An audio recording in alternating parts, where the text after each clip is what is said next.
ಏಕಮಖಿಲಂ ಅಖಿಲಜ್ಞೇಯಾಕಾರಂ ಪ್ರಭಾಸತೆ ತತ್ರ ಸಂತತಿಭೇದಶ್ಚ ಸ್ವಭೇದೋ ಭೇದ ಏವ ಚ.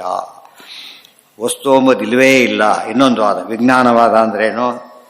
ಇರೋದು ಬರೀ ಜ್ಞಾನ ಒಂದೇ, ವಸ್ತುಗಳು ಯಾವುದೂ ಇಲ್ಲ ಅಂದರೆ ಐಡಿಯಲಿಸ್ಟ್ಸ್ ಅಂತ ಕರೀತಾರೆ. ಐಡಿಯಲಿಸ್ಟ್ಸ್ ಅಂದ್ರೆ ಏನು ಅಂದರೆ ಬರೀ ಚೇತನ ಮಾತ್ರ ಇದೆ, ಜ್ಞಾನ ಮಾತ್ರ ಇದೆ, ಜಡ ಪದಾರ್ಥನೇ ಇಲ್ಲ ಅಂತ.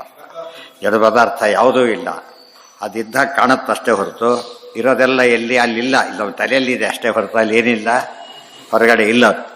ಅದಕ್ಕೇನಂತಾರೆ ವಿಜ್ಞಾನವಾದ. ಕಲ್ಪಿತಾ ಪ್ರತಿಭಾಸಂತೆ, ಎಲ್ಲ ಕಲ್ಪಿತವಾದ ವಸ್ತುಗಳು ತೋರ್ತಾ ಇವೆ. ಹೇಗೆ ಅಲ್ಲಿ ಶುಕ್ತಿ ರಜತ ಕಾಣಿಸ್ತಾ ಅಲ್ಲ ಹಾಗೇನೆ ಕಾಣಿಸ್ತಾ ಇದೆ. ಕೊನೆ ಪಕ್ಷ ಶುಕ್ತಿ ಇದೆ, ಅದನ್ನು ಅವರು ದೃಷ್ಟಾಂತ ಕೊಟ್ಟು ಒಪ್ಪೋದಿಲ್ಲ. ಶುಕ್ತಿ ಇಲ್ಲಿ ಏನು ಇಲ್ಲೇ ಇಲ್ಲ, ಇದ್ದಾಗ ಕಾಣಿಸುತ್ತೆ ಅಷ್ಟೇ. ಅದೇನೆ ಅದಕ್ಕೆ ಹೇಳಿದ್ದೇನೆ, ಪ್ರಚ್ಛನ್ನ ಬೌದ್ಧರು ಅಂತ ಅದಕ್ಕೆ ಕರೆದಿದ್ದು. ಇಬ್ಬರದು ಒಂದೇ ವಾದ. ಇಲ್ಲದೆ ಇರೋ ತೋರುತ್ತಷ್ಟೇ, ಇದ್ದಾಗ ಕಾಣಿಸುತ್ತೆ.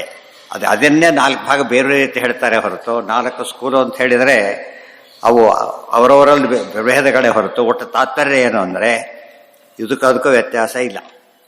ಬ್ರಹ್ಮ ಶಬ್ದ ಅಲ್ಲಿ ಶೂನ್ಯ ಶಬ್ದದ ವ್ಯತ್ಯಾಸ ಬಿಟ್ಬಿಟ್ರೆ ಇನ್ನೆಲ್ಲ ಕೂಡ ಒಂದೇ ಇದೆ. ಅಲ್ಲಿ ಮಾಯ ಅಂತ ಕರೆದು ಸಮೃದ್ಧಿ ಅಂತ ಕರೆದ್ರಷ್ಟೇ, ಹೆಸರು ಬದಲಾಯಿಸಿದ್ರಷ್ಟೇ. ಕಲ್ಪಿತಾ ಪ್ರತಿಭಾಸಂತೆ ನಾನಾ ಸಮೃದ್ಧಿ ಭೂಮಿಷು. ನಾನಾ ಸಮೃದ್ಧಿ ಭೂಮಿಷು ಅವಿದ್ಯೆ, ಅನೇಕ ತೆರನಾದ ಅವಿದ್ಯೆ ಇದೆ, ಅದರಿಂದಾಗಿ ಸಮೃದ್ಧಿ ಇದೆ, ಅದರಿಂದಾಗಿ ಎಲ್ಲ ಕಾಣಿಸ್ತಾ ಇವೆ. ಹ್ಯಾಲ್ಯುಸಿನೇಷನ್ ಅಂತ ಹೇಳ್ತಾರೆ ಒಂದು ಸಲ. ದೇವರು ಏನು ಇರೋದಿಲ್ಲ ಅಲ್ಲಿ. ಇವ್ರಿಗೆ ಮನಸ್ಸಿನಲ್ಲಿ ದೇವ ಭ್ರಾಂತಿ ಇದೆ ತಲೆಯಲ್ಲಿ. ಆ ತಲೆಯಲ್ಲಿರೋ ದೇವ ಏನು ಕಾಣಿಸುತ್ತೆ, ಓ ದೇವ ಅಂತ ಕೂಗ್ತಿರ್ತಾರೆ, ಉಳಿದವ್ರಿಗೆ ಯಾರು ಕಾಣಿಸೋದಿಲ್ಲ, ಅದು ಅವನಿಗೆ ಮಾತ್ರ ಕಾಣಿಸುತ್ತೆ. ಆ ರೀತಿ ದೃಷ್ಟಾಂತ ಕೊಡ್ತಾರೆ. ಎಲ್ಲ ಶುಕ್ತಿರ ದೃಷ್ಟ ಅದು ಒಂದೇನೆ, ಹೆಚ್ಚು ವ್ಯತ್ಯಾಸ ಏನಿಲ್ಲ. ಒಟ್ಟು ಇಲ್ಲದೆ ಇದ್ದಾಗ ಕಾಣಿಸುತ್ತೆ, ಒಟ್ಟು ಇವರು ತಾತ್ಪರ್ಯ. ಅದೇ ಹೇಳಿದ್ದು, ಅದು ಅದೃಷ್ಟತ್ವ. ಎಲ್ಲೂ ಯಾವ ಪ್ರಮಾಣದಲ್ಲೂ ಕಂಡಿಲ್ಲ ಇದು. ಇತ್ತೇತದಪಿನೋ ಯುಕ್ತಂ ನಹಿ ಜ್ಞಾನತಯ ಜಗತ್ತು ಜ್ಞಾನ ಇದೆ, ಜ್ಞಾನವೇ ವಸ್ತುಗಳಾಗಿ ಕಾಣುತ್ತೆ.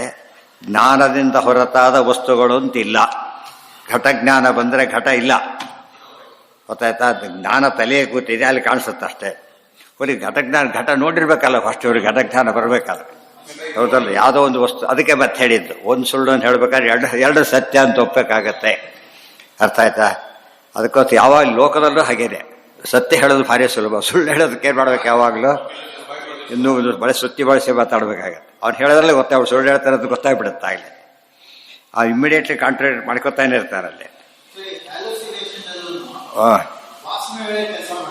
ಎಲ್ಲಿ ಅದು ಒಪ್ಪದಿಲ್ಲ ಅವರು. ಅದು ಅಲ್ಲ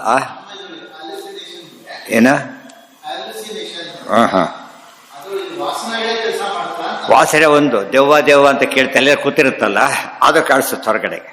ಇಲ್ಲಿ ಕನಸಿನಲ್ಲಿ ಹೇಗೆ ಹೊರಗೆ ಕಂಡ ಆನೆ ಕನಸಿನಲ್ಲಿ ಕಾಣಿಸ್ತಾ ಹಾಗೆ, ಆದರೆ ಕನಸಲ್ಲಿ ಕಂಡಿದ್ದು ಸತ್ಯ.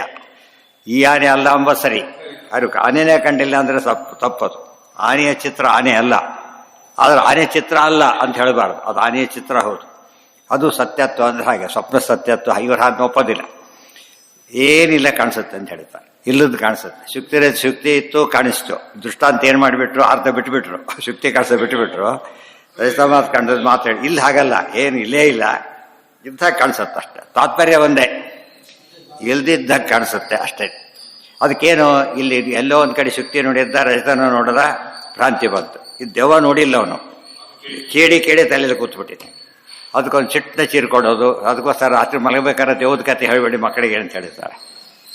ಯಾಕೆ ಚೀರ್ಕೊತಿರೋ ಮಧ್ಯೆ ಅದೇ ಕಾಣಿಸುತ್ತೆ ಅವರಿಗೆ. ಅದಕ್ಕೆ ಮಲಗಬೇಕಾದ್ರೆ ಏನು ಅನ್ಕೋತಾರೋ ಅದೇ ಕಾಣಿಸುತ್ತೆ. ವಾಸ್ತವವಾಗಿ ಇಲ್ಲ ಅಂದರೆ ಕಾಣಿಸಿದ ಸತ್ಯ, ಅದು ಸುಳ್ಳು ಅಂತ ಹೇಳಬಾರದು. ಆದರೆ ವಸ್ತು ಇಲ್ಲ ಅಂಬಂದು ನಿಜ, ಆದರೆ ಕಾಣಿಸಿದ್ದು ಸತ್ಯ. ಆ ಕಾಣಿಸ್ಬೇಕಾದ್ರೆ ಒಂದು ಕಾರಣ ಇರಬೇಕು. ಆ ಕಾರಣ ಏನಾಗಿರಬೇಕು? ವಸ್ತು ಇರಬೇಕು, ಅದರ ವಾಸನ ಇರಬೇಕು. ಇಲ್ದೋರು ಇಲ್ಲಿ ಎಷ್ಟೋ ಸಾವಿರಾರು ಕಣ್ಣಿಗೆ ಕಾಣಿಸ್ತಾರೆ, ನಮ್ಗೆ ಜ್ಞಾಪಕ ಬರಲ್ಲ ಯಾರು ಕೂಡ. ಯಾರು ನಮಗೆ ಕಾಂಟ್ಯಾಕ್ಟ್ ಇರುತ್ತೆ ಅವ್ರು ಕಾಣ್ತಾರೆ ಅಷ್ಟೇ ಹೊರತು ಉಳಿದವರೆಲ್ಲ ಅಷ್ಟು ಜನ ನೋಡ್ಕೊಂಡು ಓಡಾಡ್ತೀವಿ ನಾವು. ಏನಿಲ್ಲ, ಅದು ಯಾರ ಪಾಡಿಗೆ ಅವರು ನಮ್ಮ ಪಾಡಿ ನಾವು ಅಷ್ಟೇ. ಹಾಗಿದ್ರೆ ಅವ್ರು ಇದ್ದಾರೋ ಇಲ್ಲೋ, ಆ ಕಡೆ ನೋಡೇ ಇಲ್ಲ, ಇದ್ದಾರೋ ಇಲ್ಲೋ ಅಂತ ಕೇಳಿದ್ರೆ ಪದೀತಿ ನಿಮ್ಮ ತಲೆಯಲ್ಲ. ಅದಕ್ಕೆ ಕಾಣಿಸ್ಬೇಕಾದ್ರೆ ನೀವು ನೋಡೇ ಇಲ್ಲಲ್ಲ ಆ ಕಡೆಗೆ. ಅದಕ್ಕೆ ಏನೋ ಬೇರೆ ಹೇಳಿಬಿಡ್ತಾರೆ. ಇವರು ಇದ್ರೂ ಇರ್ಬೋದು ಅನ್ಕೊಂಡು ಸುಮ್ಮನೆ ಆಗ್ಬಿಡ್ತಾರೆ. ಕೊನೆಗಿದ್ರೆ ಸಾವಾಸನೇ ಬೇಡ ಅಂತೇಳಿ ಬಿಟ್ಟುಬಿಡ್ತಾರೆ. ಜ್ಞಾನತಯ ಜಗತ್ತೆ ಭಾಸತೆ ಇಲ್ಲಿ ಎರಡು ಚಾರ್ವಾಕ ಮತ ಒಂದಾದರೆ ಈ ಮತಗಳು ಕಾಂಟ್ರಿಬ್ಯೂಟ್ ಮಾಡಿದೆ. ಯಾವುದಕ್ಕೆ? ನಾಸ್ತಿಕ್ಯವಾದಕ್ಕೆ. ಇವೆಲ್ಲವೂ ಕೂಡ ಅನೇಕ ಪ್ರಭೇದಗಳಷ್ಟೇ ಹೊರತು ಬೇರೆ ಅಲ್ಲ.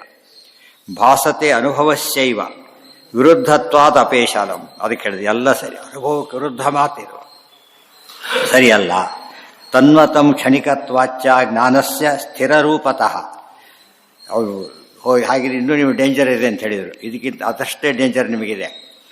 ನಿಮ್ಮ ತಲೆಯಲ್ಲಿ ಘಟಜ್ಞಾನ ಇದೆ, ಹೊರಗೆ ಘಟ ಕಾಣಿಸ್ತು, ಆಯಿತು, ಘಟ ಕಾಣಿಸ್ತು. ಘಟಜ್ಞಾನ ಇರಬೇಕಲ್ಲ ತಲೆಯೊಳಗೆ. ಅದು ಕ್ಷಣಿಕನ ಅಲ್ಲ. ಕ್ಷಣಿಕರಿಗೆ ಮತ್ತೆ ಮತ್ತೆ ಕಾಣಿಸೋಕ್ಕೆ ಸಾಧ್ಯ ಇಲ್ಲ. ಅದು ಹೇಳೋಕ್ಕೂ ಅಲ್ಲೇ ಸಿಕ್ಕಾಕೊಂಡಾಗಾಯ್ತು.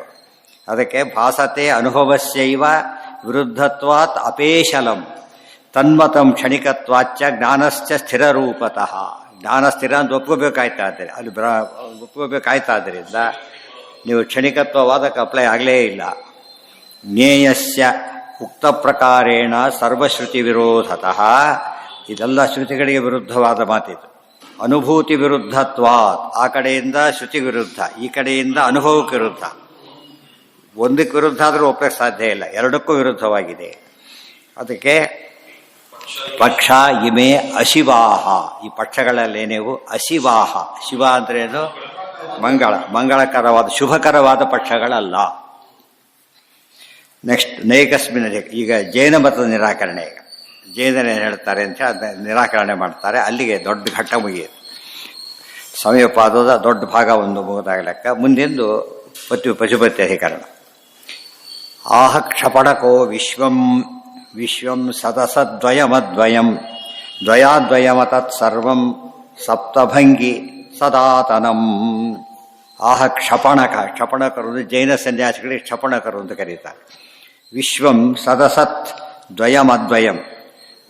ವಿದು ಸತ್ತು ಅಸತ್ತು ಸದಸತ್ತು. ಸದಸದ್ವಿಲಕ್ಷಣ. ಗೊತ್ತಾಯ್ತಾ?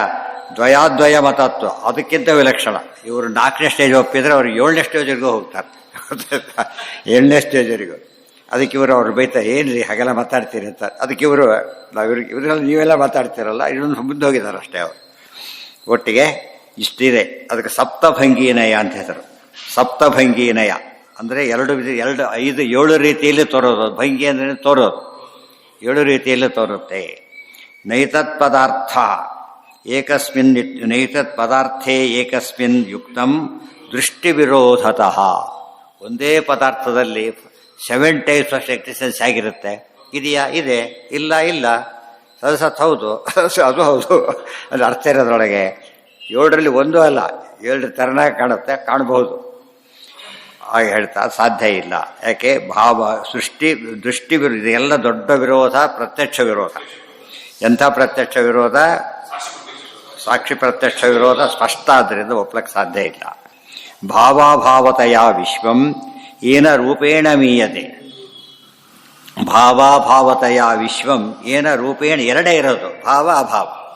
ಭಾವ ಪದಾರ್ಥ ಅಭಾವ ಪದಾರ್ಥ ಅಷ್ಟೇ ಹೊರತು ಮೂರನೇದೇ ಇಲ್ಲ. ಯಾತಕ್ಕೆ? ಭಾವ ಕಾಂಟ್ರಾಡಿಕ್ಷನ್. ಅದು ಸದಸತ್ ಎಂಬುದು ಭಾವಾಭಾವ ಒಟ್ಟಿಗೆ ಇರ್ಲಿಕ್ಕೆ ಸಾಧ್ಯನಾ? ಘಟಭಾವ ಘಟಭಾವ ಒಟ್ಟಿಗೆ ಇರುತ್ತಾ? ಇಲ್ಲ. ಘಟ ಇರ್ಬೋದು, ಘಟಭಾವ ಇರ್ಬೋದೇ ಹೊರತು ಇನ್ನೇನು ಸಾಧ್ಯ ಇಲ್ಲ. ಘಟಘಟಾಭಾವ ಇರ್ಲಿಕ್ಕೆ ಘಟಘಟಾಭಾವ ಹೇಗೆ ಇರ್ತದೆ? ಸಾಧ್ಯ ಇಲ್ಲ. ತದ್ರೂಪಮೇವ ತದಿತಿ ನಿಯಮ ಕೇನ ವರ್ಯತೆ. ತತ್ತದ್ದೋಷ ನಿವೃತ್ತ್ಯರ್ಥಂ ಸ್ವೀಕೃತ ತತ್ತದಾತ್ಮನ. ಅದಿಷ್ಟು ಕೂಡ ಡೀಟೇಲ್ಸ್ ಆಮೇಲೆ. ಇದು ಮತ್ತೆ ಅವ್ರ ವಾದ ಏನು ಅಂತ ಹೇಳಿದಾಗಾಯ್ತು, ಅದೇ ತಪ್ಪು ಅಂತ ಹೇಳಿದಾಗಾಯ್ತು. ಹೇಗೆ ಅಂತ ತೋರಿಸ್ತಾರೆ. ಇನ್ನೂ ಕೆಲವು ಕಾನ್ಸೆಪ್ಟ್ ಇದೆ, ಅದನ್ನೆಲ್ಲ ನಿರಾಕರಣೆ ಮಾಡ್ತಾರೆ. ಇದೊಂದೇ ಅಲ್ಲ, ಇನ್ನೂ ಕೆಲವಿದೆ. ಅದಿಷ್ಟು ಕೂಡ ಸಂಕ್ಷೇಪವಾಗಿ ಅಲ್ಲಿ ಸೂತ್ರದಲ್ಲಿ ಹೇಳಿದ್ದನ್ನು ಭಾಷ್ಯದಲ್ಲಿ ಹೇಳಿ, ಭಾಷ್ಯದಲ್ಲಿ ಹೇಳಿದ್ದನ್ನು ಸ್ವಲ್ಪ ಸ್ಪಷ್ಟ ಮಾಡಿ.